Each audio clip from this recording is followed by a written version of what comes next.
রানীনগর বিধানসভার বিধায়ক সৌমিক হোসেনের প্রচেষ্টায় হরিরামপুর ঘাটে ব্রিজ নির্মাণের প্রক্রিয়া শুরু হয়েছে। মাটি পরীক্ষা পরিদর্শনে বিধায়ক নিজে উপস্থিত ছিলেন। বিধায়ক সৌমিক হোসেন রানীনগর বিধানসভায় নির্বাচিত হওয়ার আগেই হরিরামপুর ঘাটে ব্রিজ নির্মাণের প্রতিশ্রুতি দিয়েছিলেন। অবশেষে সেই প্রতিশ্রুতি পূরণের পথে এগিয়ে যাচ্ছে কাজ। আজ শনিবার ব্রিজ নির্মাণের প্রাথমিক ধাপে মাটি পরীক্ষার কাজ শুরু হয়েছে এবং এই কাজে উপস্থিত থেকে পরিদর্শন করেন বিধায়ক সৌমিক হোসেন। দীর্ঘদিন ধরে হরিরামপুর ঘাটে পারাপারের সমস্যা ভোগা পাহাড়পুর, লোচনপুর এবং হুডসি এলাকার মানুষের জন্য এই উদ্যোগ অত্যন্ত আশাব্যঞ্জক। এই পদক্ষেপে এলাকাবাসী অত্যন্ত খুশি এবং তাদের আশা বৃষ্টি নির্মিত হলে তাদের দৈনন্দিন জীবনযাত্রা অনেক সহজ হবে।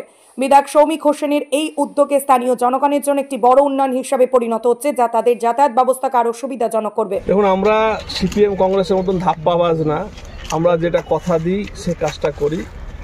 তারই আস্তে আস্তে এটা তো সব জিনিসের তো একটা সময় আছে, প্রসেস আছে, সেই প্রসেসে কিন্তু আস্তে আস্তে এগাচ্ছে এবং এই সয়েল টেস্ট হচ্ছে। এরপর এটা যাবে রাজ্য সরকারের কাছে, তারপর টাকা স্যাংশন হয়ে ব্রিজেরটাও টেন্ডারে চলে আসবে। আমরা যেটা কথা দিই সেটা কিন্তু আমরা করি।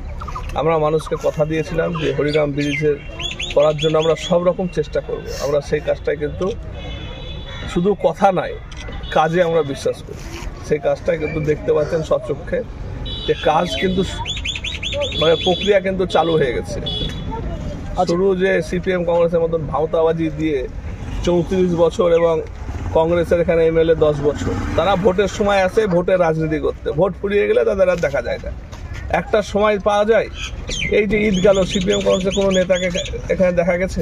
দেখা যায়নি। আমরা কিন্তু 12 মাস মানুষের কাছে থাকি এবং মানুষের যে এই যে অসুবিধা, এই ব্রিজটা হলে রায়নগর 2 থেকে শেখপাড়া থেকে শুরু করে হুরসি, লোচনপুর, পাহাড়পুর, টাকারায়পুর, এই যে মানুষের যে সুবিধা এবং প্রচুর টাকা, আমি হিসাব করে দেখলাম যে এক একটা পরিবারের বছরে প্রায় 20,000 টাকা করে খরচ হয় ব্রিজ পার হতে। আজকে বলুন তো কত বড় একটা জিনিসের সমাধান হতে চলেছে। এরা খালি মুখে বড় বড় কথা বলে, কাজের বেলায় নাই। চিটিংবাজগুলো সব আমাদের দল থেকে যাদেরকে তাড়িয়ে দিই তারা এখন সিপিএম কংগ্রেস সব করছে আর মুখে বড় বড় কথা বলছে, কাজের বেলায় কিছু নাই। আচ্ছা, ব্রিজটা কত মিটার হচ্ছে, এরকম কোনো ইয়ে আছে? 119 মিটার হবে ব্রিজটা। আচ্ছা, কতদিনের মধ্যে মোটামুটি কাজটা হবে? দেখুন, এই ব্রিজটা একটা ভাইটাল ব্যাপার।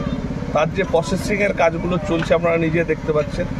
দেখুন, ব্রিজটা হওয়ার পর যদি ভেঙে যায় সেগুলো তো আগে দেখতে হবে যে জিনিসগুলো, মাটিটা আজকে পরীক্ষা চলছে, এগুলো ব্রিজটা যাতে হয় তার জন্য কিন্তু প্রক্রিয়া চলছে।